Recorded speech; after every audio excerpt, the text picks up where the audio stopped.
사랑하는 남편에게 벌써 20년이 되었네요. 사고로 남편 먼저 떠나보냈을 때 하늘이 무너지는 것 같았어요. 밤이 되면 아이들을 재우고 살아생전 부르던 남편 생각이 나 말없이 울었습니다. 없는 살림에 혼자 자식들과 살 생각을 하니까 참 기가 막히더군요. 밥 달라는 자식 굶길 수 없어 살다 보니 보고 싶은 마음 지금 여기까지 왔습니다. 여보, 나 당신 애들 다 결혼시켰습니다. 고생했다고 한 번만 말해줘요. 오늘따라 당신이 너무 보고 싶어요. 이 글은 행복한 학교 진달래반 최종의 여사님의 일찍 하늘로 떠나보낸 남편에게 보내는 편지입니다. 학교 근처에도 가본 적이 없는 할머니가 뒤늦게 한글 공부에 뛰어들어 소중한 결실을 맺은 것입니다. 당신께 드리는 인생 편지가 슬프고도 가슴 뭉클하다면 아직은 이 세상이 따뜻하다는 증거가 아닐까 합니다. 최종의 여사님의 글은 우리에게 많은 깨달음을 안겨줍니다. 인생의 후반기를 생각하는 분들이라면 오늘 이 영상이 새로운 인생을 준비하는데 도움이 되길 바랍니다. 긴 시간 동안 경험이 쌓였고 사람도 만났습니다. 그동안 잘못한 것도 있고 바뀐 것도 있습니다. 남은 인생을 잘 살아가기 위해서 가장 중요한 것은 삶에서 버려도 되는 것과 버리면 안 되는 것을 구분하는 일이라고 합니다. 인생의 절반쯤 왔을 때 반드시 정리해야 할 3가지에 대해 말씀드리려 합니다. 첫째, 짐이 되는 과거입니다. 과거 그 사람 그 일이 떠올라 자신을 괴롭히는 사람들이 있습니다. 기쁨을 주었던 과거는 떠오르지 않고 기쁨을 주지 못했던 과거만 선명하게 떠오릅니다. 그때 뭐라고 시원하게 말했어야 했는데 그 일을 내가 제대로만 했다면 지금은 달라져 있을 텐데 바꿀 수 없는 과거라는 것을 알면서도 억울함, 아쉬움이 과거에 집착하게 만듭니다. 특히 일이 안 될 때, 스트레스 받을 때는 더욱 과거의 나쁜 기억이 떠오릅니다. 그런데 나이가 들수록 이런 사람과 이런 일들이 늘면 늘었지 줄지 않는다는 것이 문제입니다. 이 스트레스를 처리하지 않으면 자신이 그 밑에 깔리게 됩니다. 과거에 얽매여 있으면 앞으로 전진할 수 없습니다.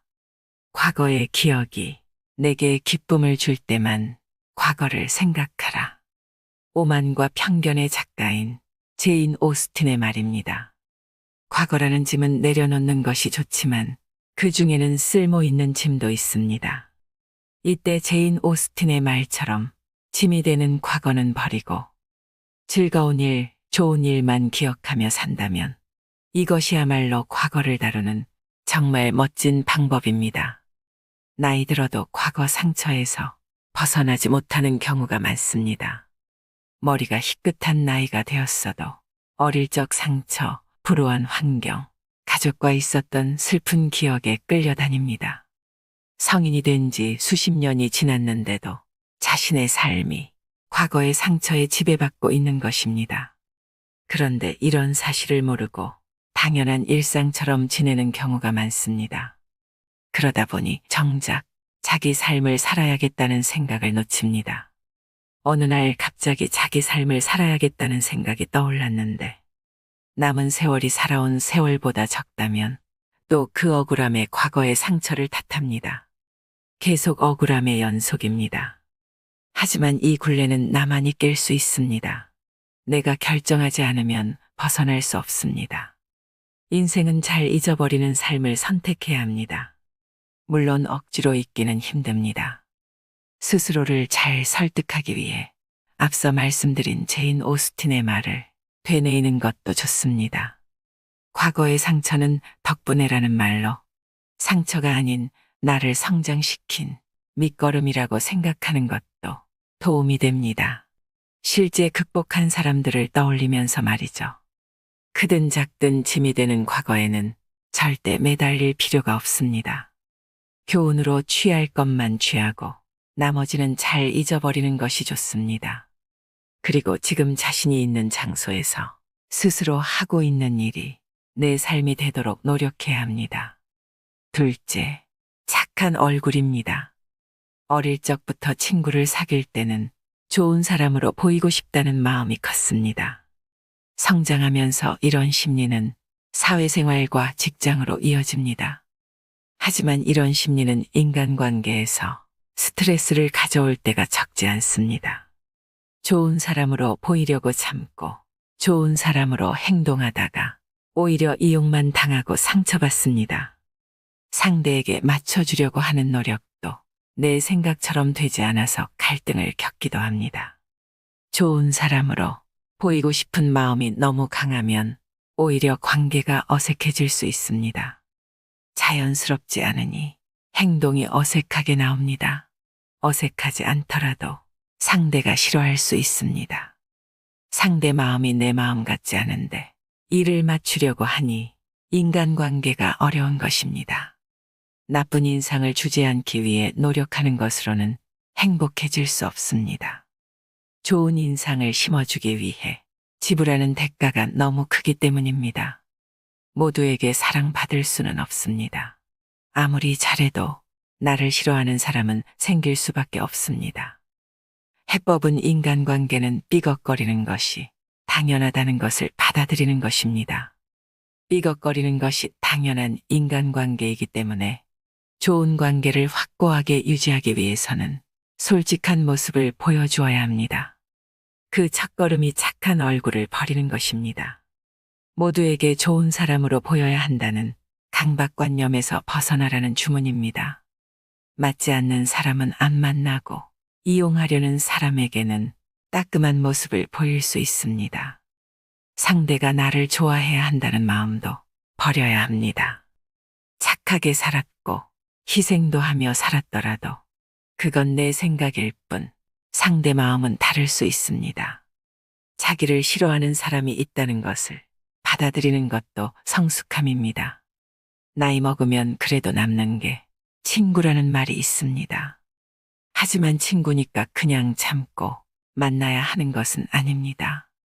외로움이 무섭다고 나를 힘들게 하는 친구를 만난다면 그건 또 다른 지옥입니다. 나이 들수록 인간관계가 좁아지는 경우가 많습니다. 관계를 더 늘리지 않고 자기와 맞는 사람과 즐겁게 지내려고 하는 이유가 큽니다. 착한 얼굴만으로는 바람직한 인간관계를 구축할 수 없습니다. 양에 집착할 필요 없습니다. 질이 중요한 것이죠. 셋째, 직함입니다. 평범한 인재는 직함으로 자신을 나타내고 큰 인재는 직함을 방해물로 생각하며 작은 인재는 직함에 먹칠을 한다. 버나드 쇼의 말입니다. 50 전후 많은 사람이 직장에서 나와 은퇴 후의 삶을 살게 됩니다. 이제는 자신이 스스로에게 큰 인재가 되어야 합니다. 진정한 자기 힘만으로 세상을 살아가야 할 때가 왔습니다. 직장 다니며 생계를 유지해 왔는데 이것은 자기 힘으로 한 것이 아닐까요? 맞습니다. 자기 힘으로 일궜습니다. 하지만 조직이란 시스템의 힘이 컸습니다. 직장을 나가는 순간 대부분 한 사람의 개인으로 돌아갑니다. 그동안 가지고 있던 직함과 권한은 사라집니다. 직장 다니며 배운 것이 있어도 직장을 나와 돈 버는데 써먹기 힘든 경우가 많습니다.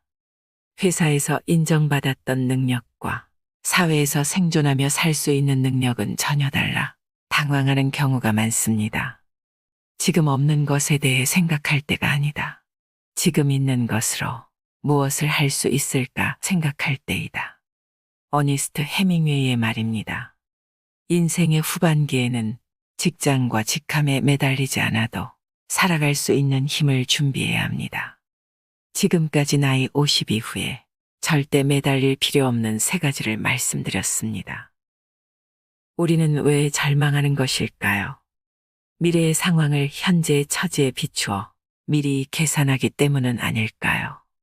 지금 인류대를 못 다닌다고 해서 10년 후에 성공하지 못할 것이라고, 지금의 빚을 5년 후에도 못 갚을 것이라고, 지금의 봉급으로는 평생 남들처럼 못 살 것이라고 미리 계산하여 체념합니다.